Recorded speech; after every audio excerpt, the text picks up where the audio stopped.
Tucídides, Historia de la Guerra del Peloponeso. Prólogo. La importancia de la Guerra del Peloponeso.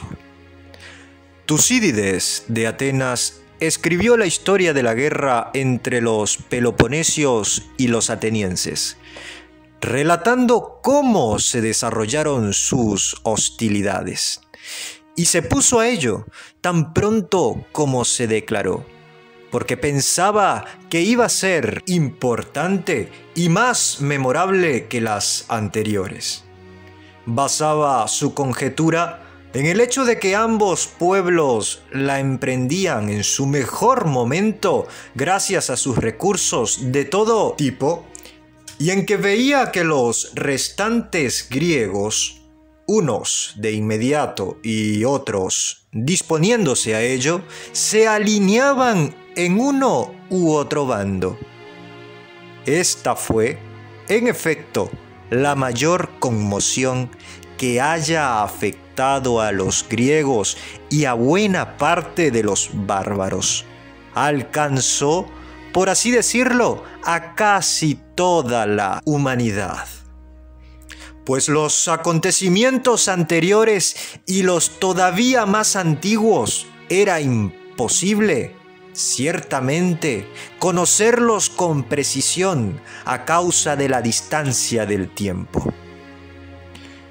Pero por los indicios a los que puedo dar crédito, cuando indago lo más lejos posible, no creo que ocurriera nada importante ni en lo referente a las guerras, ni en lo demás.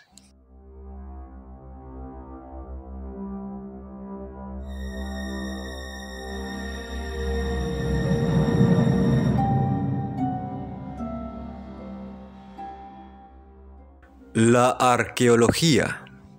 Debilidad de épocas anteriores en relación con la Grecia de la Guerra del Peloponeso. Crítica histórica. Es evidente, en efecto, que la tierra que ahora se llama Grecia no estaba habitada antiguamente de forma estable, sino que al principio hubo migraciones y todos abandonaban fácilmente su territorio, forzados por otros pueblos cada vez más numerosos. El comercio no existía y las comunicaciones entre los pueblos no eran seguras ni por tierra ni por mar.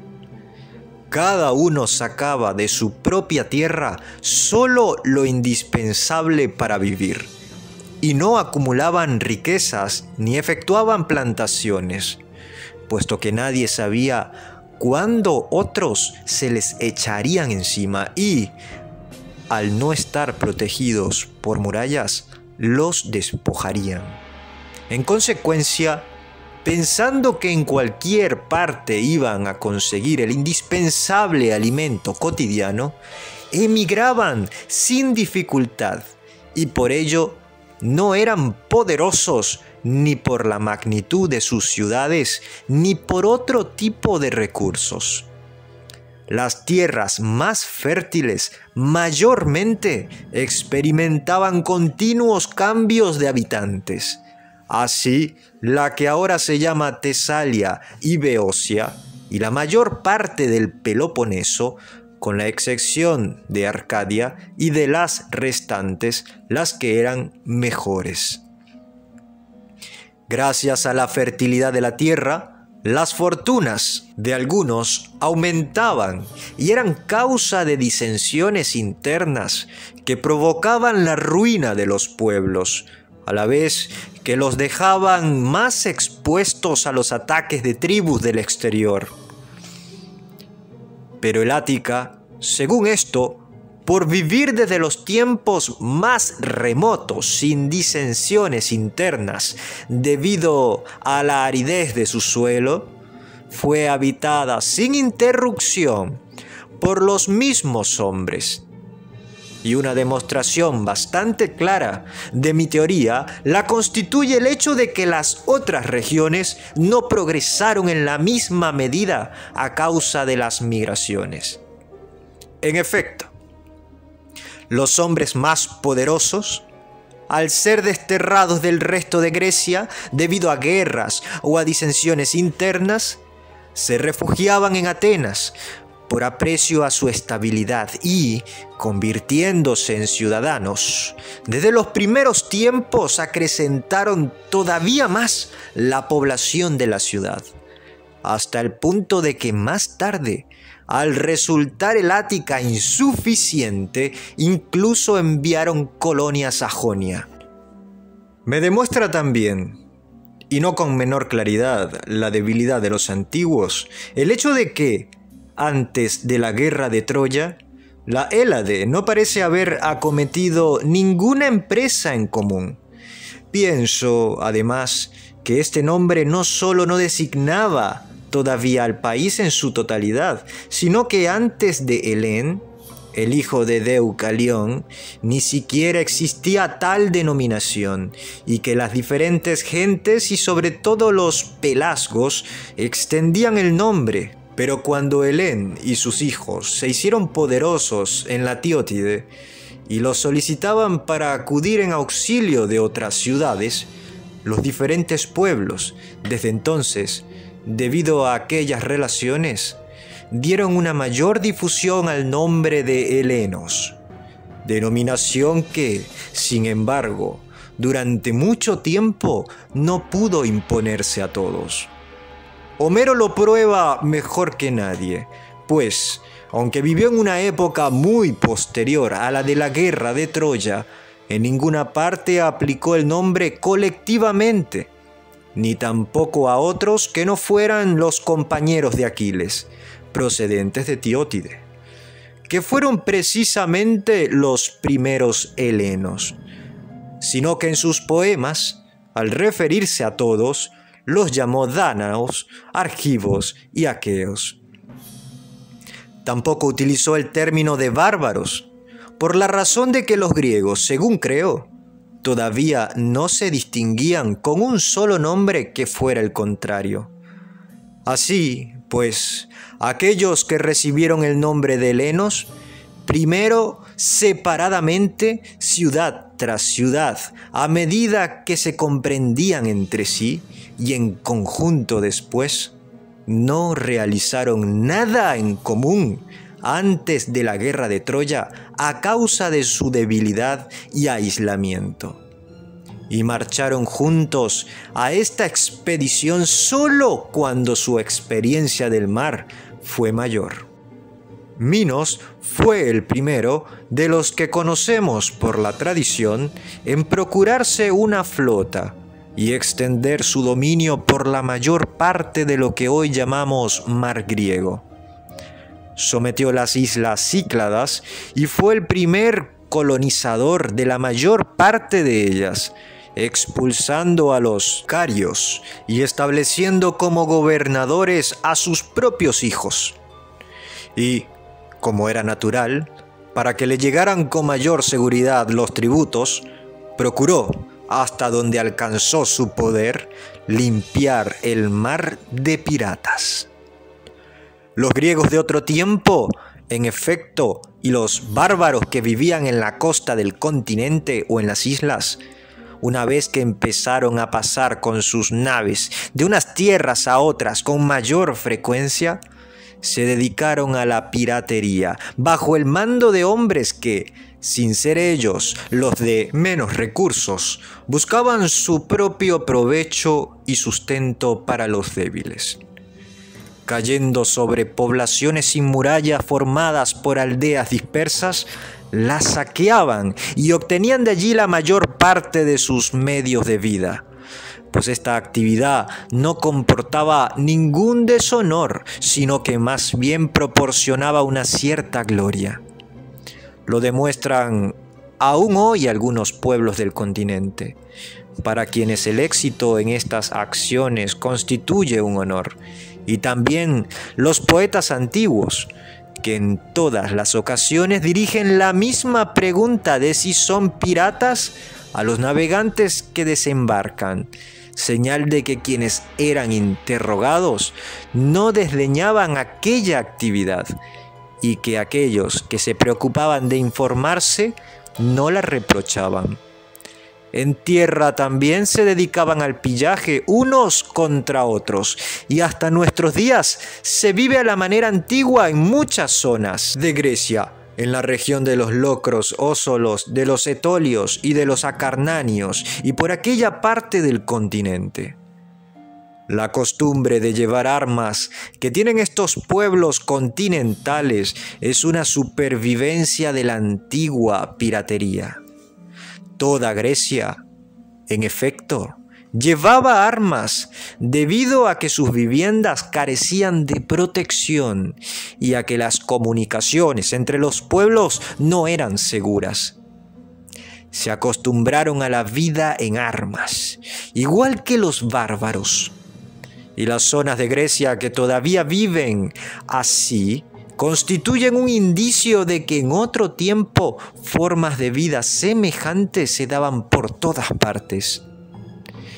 Entre aquellos griegos, los atenienses fueron los primeros en abandonar el hierro y pasarse, por la libertad de sus costumbres, a una vida más muelle.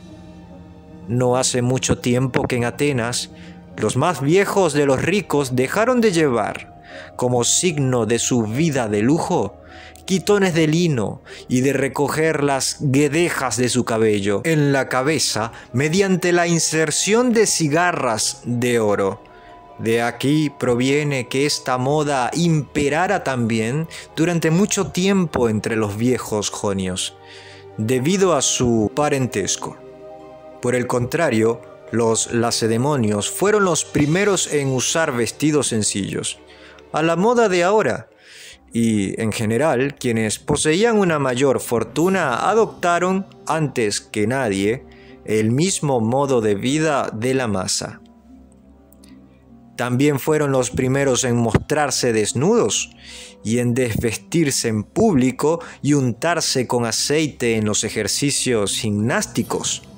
Antiguamente, en cambio, e incluso en los Juegos Olímpicos, los atletas competían llevando un ceñidor que les cubría las vergüenzas, costumbre que se ha perdido no hace muchos años.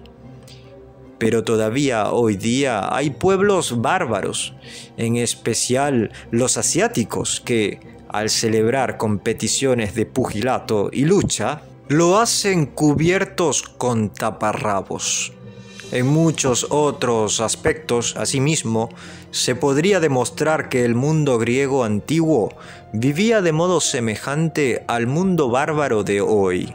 Respecto a las ciudades, las de fundación más reciente, que por ser las circunstancias más favorables para la navegación, tenían recursos en mayor abundancia, fueron construidas con murallas en la misma costa y cerraron los istmos, pensando en el comercio y la defensa de cada una frente a sus vecinas. Las ciudades antiguas, por el contrario, tanto las insulares como las continentales, fueron fundadas generalmente lejos del mar a causa de la piratería, que se mantuvo durante mucho tiempo, pues no solo se robaban entre sí, sino que también robaban a todos los que, aun sin vivir del mar, habitaban junto a la costa, y hasta hoy día han seguido en el interior. No fueron menos piratas los isleños, que eran carios y fenicios, pueblos que, como es sabido, colonizaron la mayor parte de las islas. He aquí una prueba. Cuando, durante la guerra que nos ocupa, Delos fue purificada por los atenienses y fueron retiradas todas las tumbas de los que habían muerto en la isla, se vio que más de la mitad pertenecían a carios.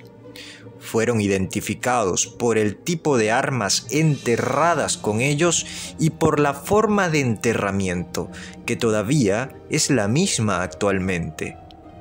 Pero cuando fue creada la flota de Minos, las comunicaciones por mar entre los pueblos resultaron más fáciles, pues expulsó a los malhechores de las islas cuando estableció colonias en la mayoría de ellas, y los que habitaban junto al mar acrecentaron su fortuna y empezaron a vivir de forma más estable, e incluso algunos, al verse más ricos de lo que eran antes, se rodearon de murallas.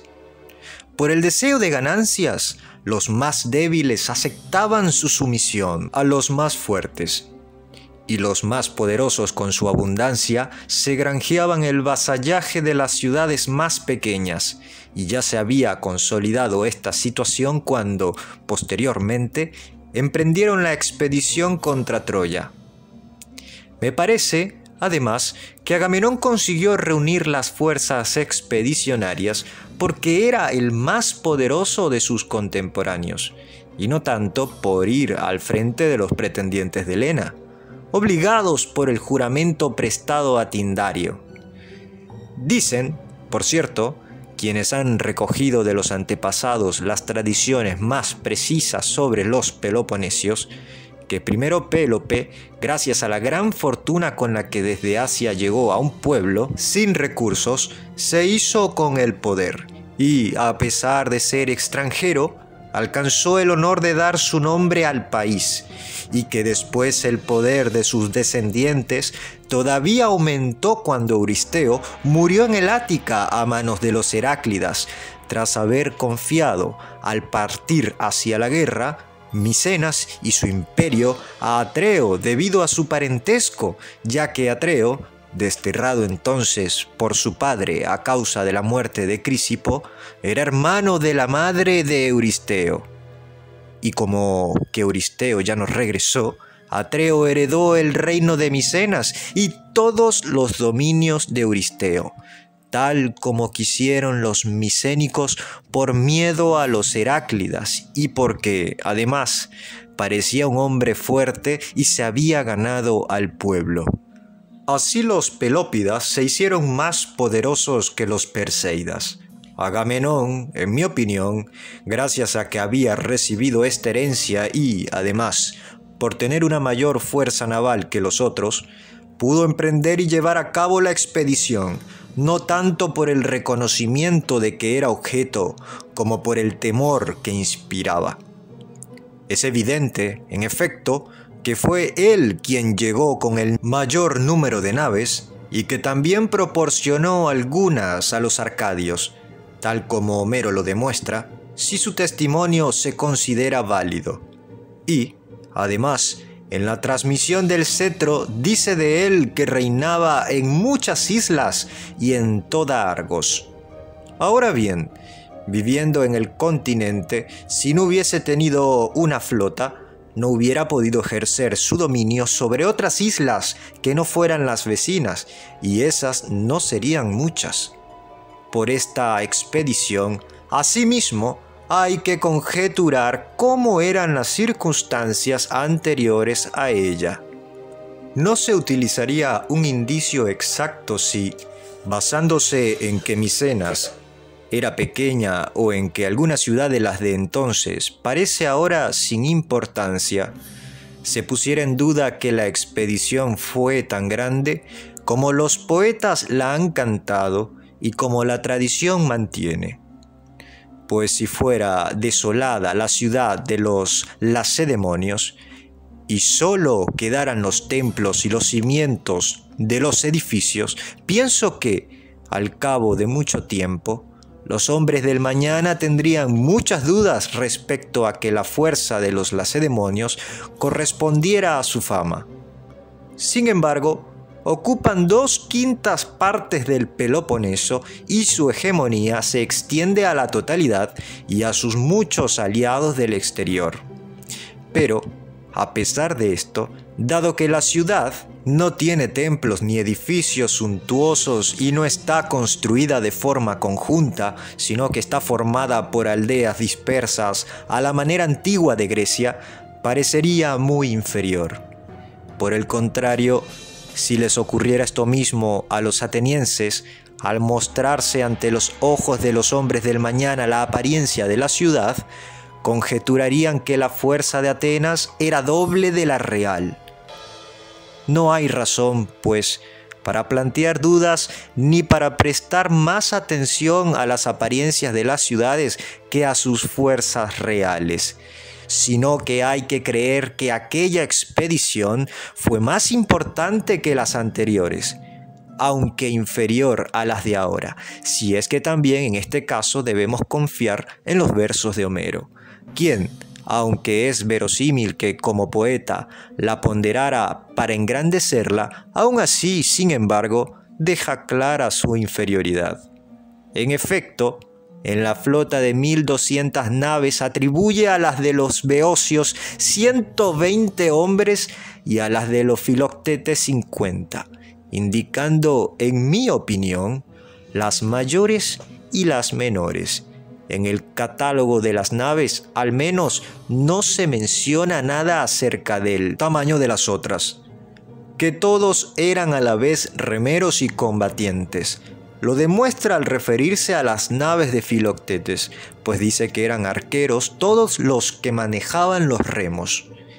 Y no es probable que fueran a bordo muchos pasajeros, a excepción de los reyes y de los dignatarios principales, sobre todo dado que tenían que atravesar el mar con los pertrechos de guerra y que no tenían, además, barcos con puentes, sino construidos a la antigua usanza, más bien al modo de los piratas. Así, pues, si sacamos la medida de las naves mayores y menores, es evidente que no fueron muchos combatientes, tratándose de una expedición enviada en común por toda Grecia. La causa no era tanto la escasez de hombres como la falta de recursos.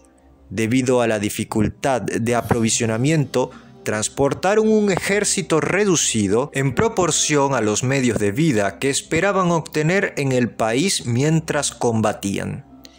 Y después que vencieron en el combate que siguió a su llegada, hecho evidente pues de lo contrario no hubieran construido la fortificación del campamento, se ve que ni siquiera entonces utilizaron todas sus fuerzas, sino que a causa de la dificultad de aprovisionamiento, se dedicaron a cultivar las tierras del Quersoneso y a la piratería.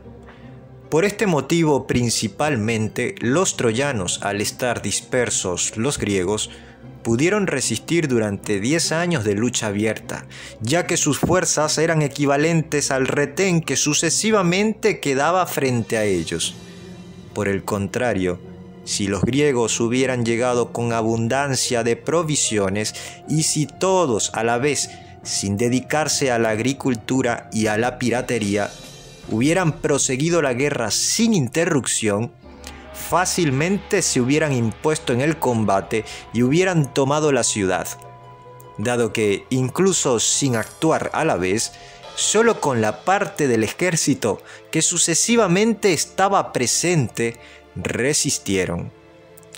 Y si se hubieran establecido en torno a ella para sitiarla, hubieran tomado Troya en menos tiempo y con menos dificultades. Pero así como la debilidad de las empresas anteriores fue debida a la falta de recursos, sin duda ocurre lo mismo con la guerra de Troya, que si bien ha obtenido más renombre que las anteriores, los hechos demuestran que fue inferior a su fama y a la tradición que, gracias a los poetas, prevalece actualmente. Lo cierto es que, incluso después de la guerra de Troya, Grecia todavía siguió sometida al proceso de migraciones y colonizaciones que impidieron la paz necesaria para desarrollarse. El regreso de los griegos de Ilión, después de tanto tiempo, provocó muchos cambios, y en la mayor parte de las ciudades se produjeron disensiones internas a consecuencia de las cuales los que eran desterrados fundaban nuevas ciudades. Así, los actuales beocios, 60 años después de la toma de Ilión, tras ser expulsados de Arne por los tesalios, ocuparon la Beocia de hoy, que antes se llamaba Tierra Cadmea. Una rama de este pueblo ya estaba antes en esta tierra y algunos de ellos participaron en la expedición contra Ilión. Y 80 años después de la misma fecha, los dorios con los heráclidas se apoderaron del Peloponeso. Cuando finalmente, después de mucho tiempo, Grecia alcanzó una paz estable y se acabaron las migraciones, empezó a enviar colonias al exterior. Los atenienses ocuparon Jonia y las más de las islas, mientras que los peloponesios colonizaron la mayor parte de Italia y de Sicilia y algunos lugares del resto de Grecia. Todas estas colonias fueron fundadas después de la guerra de Troya. Al hacerse Grecia más poderosa y dedicarse todavía más que antes a la adquisición de riquezas, en la mayoría de las ciudades se establecieron tiranías con el aumento de los ingresos. Antes había monarquías hereditarias con prerrogativas delimitadas, y Grecia se puso a equipar flotas y a vivir más de cara al mar.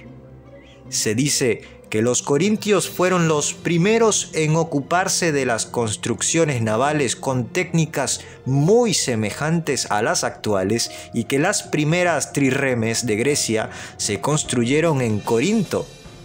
Se sabe, asimismo, que Aminocles, un armador corintio, construyó 4 naves para los samios, y fue unos 300 años antes del fin de nuestra guerra cuando Aminocles fue a Samos.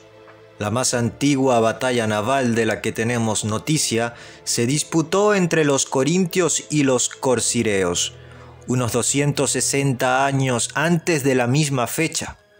Los corintios, con su ciudad situada en el istmo, tuvieron ya desde antiguo un centro comercial, dado que antiguamente los griegos, al comunicarse más por tierra que por mar, tanto los de dentro como los de fuera del Peloponeso se relacionaban entre sí a través del territorio de los corintios, que, así, se convirtieron en una potencia económica, como lo demuestran incluso los poetas antiguos al dar al lugar el calificativo de opulento.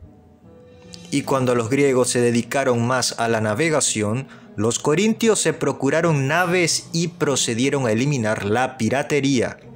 Y debido a que ofrecían un centro comercial terrestre y marítimo a la vez, gracias a la afluencia de riqueza, tuvieron una ciudad poderosa. Más tarde, en tiempo de Ciro, el primer rey persa, y de su hijo Cambises, los jonios también tuvieron una flota considerable, y en su guerra contra Ciro dominaron durante un cierto tiempo el mar cercano a sus costas. Polícrates, que fue tirano de Samos, en tiempos de Cambises, asimismo fue poderoso gracias a su flota y, entre otras islas que sometió, tomó Renea y la consagró a Apolo Delio, y los focios que fundaron Marsella, combatiendo por mar, vencieron a los cartagineses. Estas eran sin duda las flotas más poderosas, pero incluso estas, a pesar de que se formaron muchas generaciones después de la guerra de Troya, tenían al parecer pocas trirremes y estaban compuestas por pentecóntoros y naves largas, como las flotas antiguas. Sin embargo, poco antes de las guerras médicas y de la muerte de Darío, que fue rey de los persas después de Cambises, los tiranos de Sicilia y los corcireos tuvieron trirremes en número considerable. Estas fueron las últimas flotas dignas de mención que hubo en Grecia antes de la expedición de Jerjes, pues las que poseían los eginetas, los atenienses y algunos otros eran pequeñas y estaban formadas en su mayor parte por pentecóntoros. Fue más tarde cuando Temístocles persuadió a los atenienses, que estaban en guerra con los eginetas, a la vez que a la espera del ataque de los bárbaros, a construir las naves con las que combatieron, y éstas todavía no tenían puentes en toda su extensión. Así fueron, pues, las flotas de los griegos, las antiguas y las que se formaron más tarde. Lograron, sin embargo, un poder nada despreciable quienes se dedicaron a ellas. gracias a la afluencia de riqueza y al dominio sobre otros pueblos, pues en sus expediciones navales conquistaban especialmente quienes no tenían un territorio suficiente. Por tierra no se disputó ninguna guerra de la que pudiera derivar algún poder, sino que todas las que se produjeron eran las de cada pueblo con sus propios vecinos, y los griegos no salieron a expediciones al exterior a mucha distancia de su país con miras a la conquista de otros.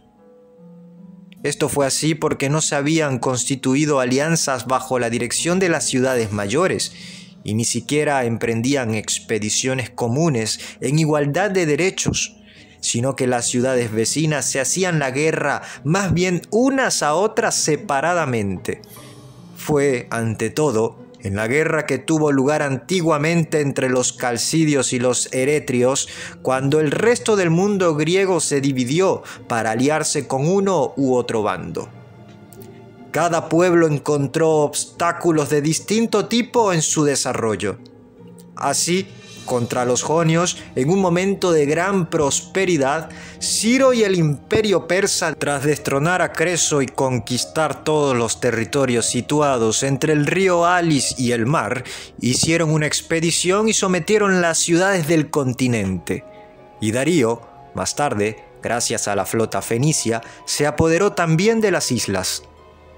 Por lo que respecta a los tiranos, todos los que estaban establecidos en las ciudades griegas, mirando solo por sus intereses, tanto por su seguridad personal como por el engrandecimiento de su propia casa, gobernaban las ciudades con la máxima prudencia posible y no llevaron a cabo ninguna empresa digna de mención, salvo alguna guerra particular contra sus vecinos respectivos. Los tiranos de Sicilia, en cambio, llegaron a los niveles más altos de poder.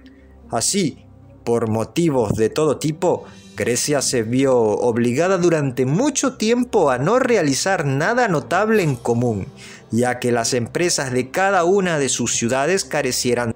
Pero después que los tiranos de Atenas y los del resto de Grecia, regida también antes en muchos sitios por tiranías, es decir, la mayoría de los tiranos y los últimos si exceptuamos los de Sicilia, fueron derrocados por los lacedemonios, pues Lacedemonia, después de su fundación por los dorios, que la siguen habitando actualmente, aunque fue de los que conocemos el país que sufrió disensiones internas durante más tiempo, sin embargo desde muy antiguo tuvo buenas leyes y siempre se vio libre de tiranos, con lo que son unos 400 años o unos pocos más los que han pasado hasta el final de nuestra guerra desde que los lacedemonios tienen la misma constitución. Y por esto se han hecho poderosos y han impuesto su criterio en las otras ciudades. Después de la expulsión de los tiranos de Grecia, como decía, no muchos años después, tuvo lugar la batalla de Maratón entre los medos y los atenienses. Y 10 años después de esta, vinieron de nuevo los bárbaros contra Grecia con su gran expedición para someterla.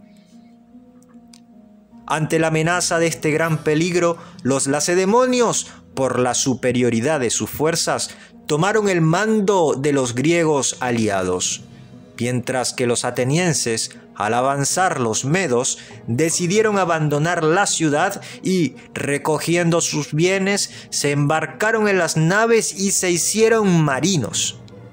Tras rechazar en común a los bárbaros, no mucho después, tanto los griegos que se habían rebelado contra el rey, como los que se habían aliado frente a él, se dividieron en dos bandos en torno a los atenienses y a los lacedemonios. Estos pueblos, en efecto, se habían revelado como los más poderosos, ya que los unos eran fuertes por tierra y los otros por mar. La alianza militar se mantuvo durante corto tiempo. Luego los lacedemonios y los atenienses tuvieron divergencias y se hicieron la guerra con la ayuda de sus aliados. y a partir de entonces los otros griegos, en los casos en que estaban en desacuerdo, acudían a ellos, de modo que desde las guerras médicas hasta nuestra guerra, unas veces en paz, otras en guerra, bien entre sí, bien contra sus propios aliados en rebeldía, prepararon cuidadosamente sus recursos para la guerra y adquirieron más experiencia ejercitándose en medio de los peligros. Los lacedemonios ejercían su hegemonía sin tener a sus aliados sujetos a tributo, pero preocupándose de que su régimen fuera oligárquico, de acuerdo únicamente con su propia conveniencia. Los atenienses, en cambio, con el tiempo se habían apropiado de las naves de las ciudades aliadas, salvo de las de Quíos y Lesbos, y habían impuesto a todas el pago de un tributo, y los recursos militares que ellos tenían separadamente al comienzo de esta guerra eran mayores que los de la época de mayor esplendor con la fuerza de la alianza intacta.